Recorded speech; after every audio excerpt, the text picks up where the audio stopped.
Hi, welcome to Ray Studios. I'm your host, Rachel Davis, and today we'll be covering what exactly is organizational culture and change. Today we have two exciting guests by the name of Romeo Brown and Jordan Hicks, and they're going to be here today to explain to us what exactly are the main points that make up organizational culture and change, as well as explain what is a multicultural organization, a subcultural organization, and most importantly, what is organizational structure. Audience, please help me welcome Mr. Romeo Brown to the stage.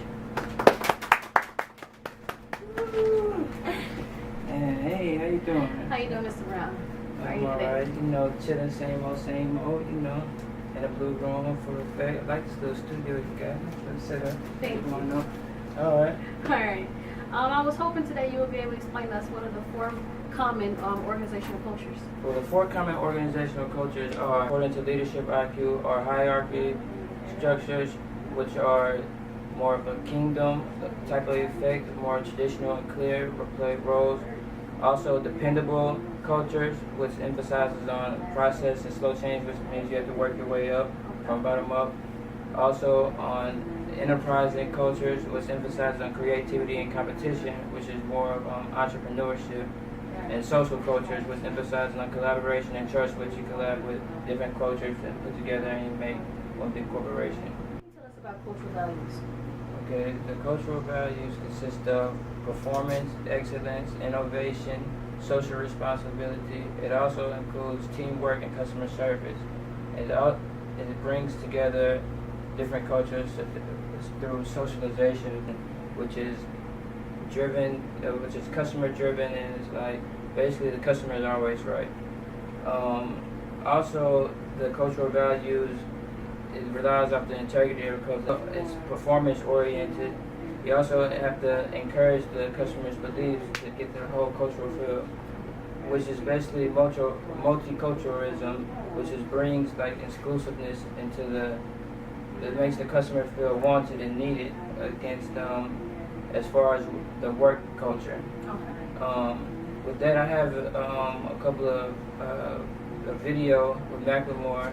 It's a Cadillac video, and it has different cultures in it and subcultures, and it shows the different diversity that every company needs, and shows the display of different cultures and generations and occupations and genders being thrown all into under one corporation, which is Cadillac.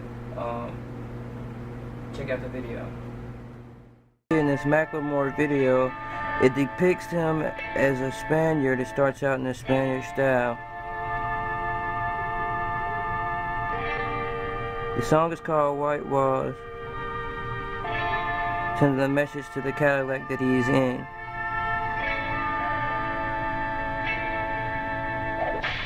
And then he goes to American culture with the Born. This video depicts African American males shooting dice around their Cadillac. The Cadillac is the center of the diverse and different cultures mixed. There's also an Asian girl, and he's with the older generation. This is different subcultures. It shows a number of different diversities, different occupations. He has a Cadillac.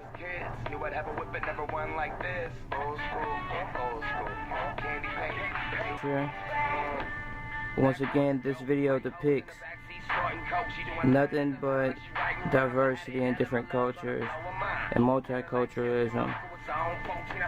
Everyone drives a Cadillac, brings us to socialization and everything.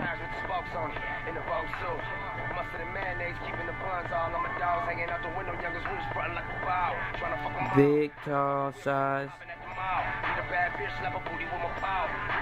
Everyone's all partying and mingling under one roof, or should I say outdoor at a party.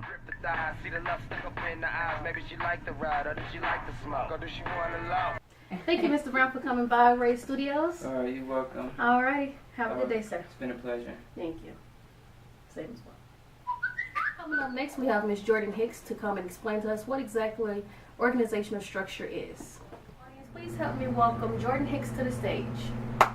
Woo! Great. Yes, Ms. Six. I was wondering if you could explain to me and the audience today what exactly is organizational structure. First and foremost, everyone needs to know what an organizational structure is. An organizational structure is formed through the values and leadership of an organization. Every business, big or small, has their own set of values they honor, and the leadership of that organization determines what values are ethical based on what's beneficial to that organization. Another thing is every organization claims to be diverse when in reality they have what is called a glass ceiling in place. A glass ceiling is an invisible barrier that limits women and minorities from advancement. There are two types of glass ceiling. There's the dominant culture, which gravitates towards Caucasian males and people holding top-level positions, and then there's the minority culture, which gravitates towards people holding lower-level positions. When an organization lacks diversity in glass ceiling, the most logical thing is to introduce change. When change is needed, most organizations introduce what is called a change leader. A change leader is someone who takes the initiative to change the existing problems. There are two types of change. There's top-down change, which starts from senior level management and works its way down, and then there's bottom level change, which can start from any level of an organization, and it's also the most successful one because it involves everyone. Let's take the Donald Sterling situation for example. Donald Sterling was the former owner of the Clippers organization and was recorded by his girlfriend saying he did not want her associating with black people in public or bringing them to his Clippers name. The audio that was released caused an uproar not only over the world but within the Clippers organization. So as a result, Donald Sterling was fired and banned from the Clippers organization. Okay. I understand you have a video clip you want us to see about that. Yes. Okay, that's fine. Things towards blacks. Blacks feel certain things towards other groups. It's been that way historically, and it will always be that way. But it's not that way in my heart And that the hateful opinions voiced by that man are those of Mr. Sterling. That's good. I'm living in a culture, and I have to live within the culture. So that's the way it is. That's how I got it. I got that whole message. You live with your heart. I don't. You can't be flexible. You can't. I am flexible. I understand that that's the way you were raised and that's your culture. And I'm respectful and respectful. Why am I disrespecting them? By walking, you perceive as either a Latina or a white girl. Why should you be walking publicly with black people? The views expressed by Mr. Sterling are deeply offensive and harmful. That they came from an NBA owner only heightens the damage and my personal outrage.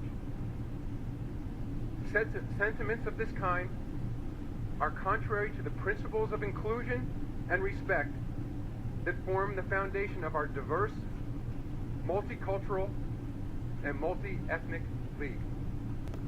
Why? Is there a benefit to you? Is it a benefit to me? Does it matter if they're white or blue or yellow? I guess that you don't know that. Maybe you're... Instagram, and it bothers you. Yeah, it bothers me a lot if you want to broadcast that you're associating with black people. You have to. You associate with black people. I'm not you and you're not me. You're supposed to be a delicate white or a delicate Latina girl. I'm under black people? I don't want you to hate. That's what people do. They turn things around. I want you to love them privately. In your whole life, every day you can be with them. Every single day of your life. But they're not in public? But why publicize it on the Instagram and why bring it to my games? Why bring the black people to the games?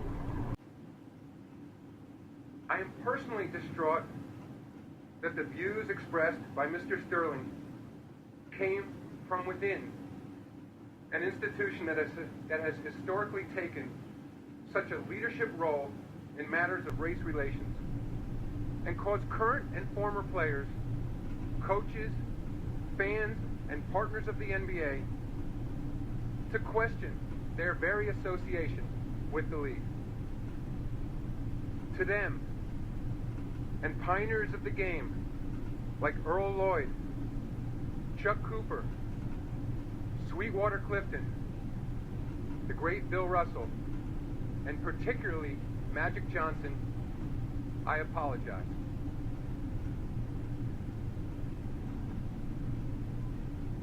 Accordingly, effective immediately, I am banning Mr. Sterling for life from any association with the Clippers organization or the NBA.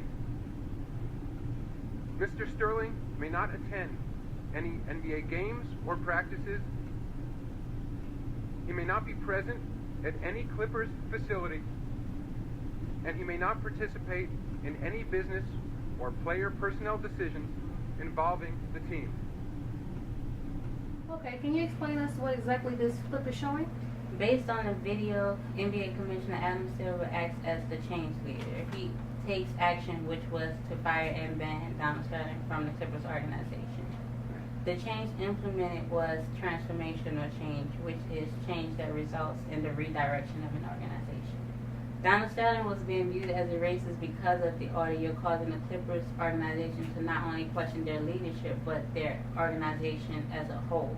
The NBA Commissioner's plan change strategy was to transform the Clippers organization into the organization they were once viewed as before Donald Sterling's outbursts.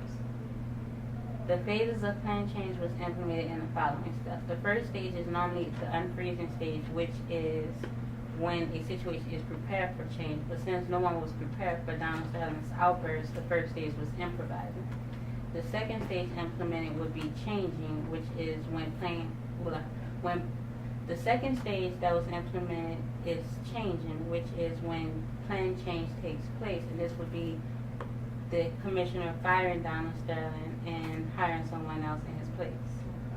The third and final stage would be refreezing, which is the stabilizing of the entire situation. Refreezing is accomplished by linking change with appropriate rewards, positive reinforcement, and the resources to support it. The most important thing of all is to remember to implement the correct strategy. If the strategy isn't good, your outcome won't be good. There are three types of strategy. There is forced coercion, rational persuasion, and there's shared power strategy. Forced coercion should be implemented when the people are motivated by self-interest gains or loss. Okay. Forced coercion should be implemented when people are motivated by self-gains, interest, or loss. Rational persuasion should be implemented when you have credible knowledge of the situation.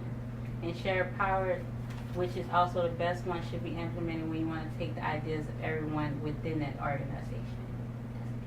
Okay. Thank you, Mrs. Hicks, for coming to Ray's studio. We appreciate your time. Thank you. Welcome to Ray's Final Thoughts. Audience, today I'm going to leave you with a question to think about. Considering the rapid growth in the ethnicity in our population, how does an organization change their marketing strategy approach to accommodate the different cultures? That concludes today's show of Ray Studios. Have a good day, people.